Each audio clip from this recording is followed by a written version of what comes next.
നമസ്കാരം മക്കളെ, നമുക്ക് പഠിക്കാം. ഇന്ന് നമ്മൾ അവസാനത്തെ ചില്ലക്ഷരമായ അണ്ണാണ് പഠിക്കുന്നത്. ആദ്യം നമ്മൾ പഠിച്ച ചില്ലക്ഷരം അർ, അടുത്തത് എൻ, മൂന്നാമത് നമ്മൾ പഠിച്ച ചില്ലക്ഷരം എൽ, നാലാമത് പഠിച്ച ചില്ലക്ഷരം അൾ.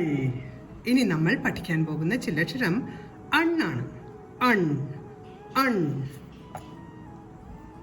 അൺ എന്നാണ് ശബ്ദം.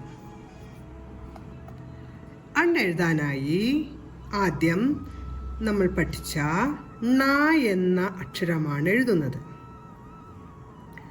ണ എന്ന അക്ഷരം എഴുതി നമ്മൾ മറ്റുള്ള ചില്ലക്ഷരങ്ങളിൽ ചെയ്ത പോലെ തന്നെ മുകളിലേക്ക് ഇങ്ങനെ വളച്ചു വെച്ചാൽ അൺ എന്ന ചില്ലക്ഷരമായി.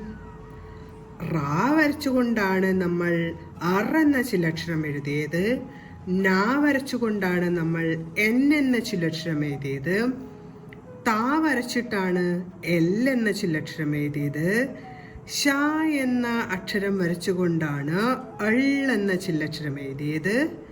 അവസാനം നമ്മൾ പഠിക്കുന്ന ചില്ലക്ഷരം എഴുതുന്നത് ണ വരച്ചിട്ടാണ്. ണ വരച്ച ശേഷം മുകളിലേക്ക് ഇങ്ങനെ വളച്ചു വെച്ചാൽ അൺ എന്ന ചില്ലക്ഷരമായി. ഒരിക്കൽ കൂടെ എഴുതാം.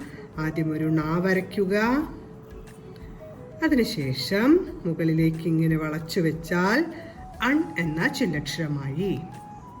ഇനി നമുക്ക് അൺ എന്ന ചില്ലക്ഷരം വരുന്ന വാക്കുകൾ എഴുതാം. ആദ്യം നമ്മൾ എഴുതാൻ പോകുന്ന വാക്ക് കൂൺ എന്നാണ്. കൂൺ. കാ വരച്ച് ഊ എന്ന് നീട്ടി ഉച്ചരിക്കുന്നുണ്ട്. അതിന്റെ ശബ്ദത്തിനായി ഊവിന്റെ ചിഹ്നം വരച്ചു. കൂ, അൺ, അൺ എന്ന ചില്ലക്ഷരവും വരച്ചു. കൂൺ. അടുത്ത നമ്മൾ എഴുതുന്നത് തൂൺ എന്നാണ്. തൂൺ. അതിനായി ആദ്യം താ വരയ്ക്കണം. ഊയിന്റെ ചിഹ്നവും വരച്ചു. തൂ, അൺ, തൂൺ.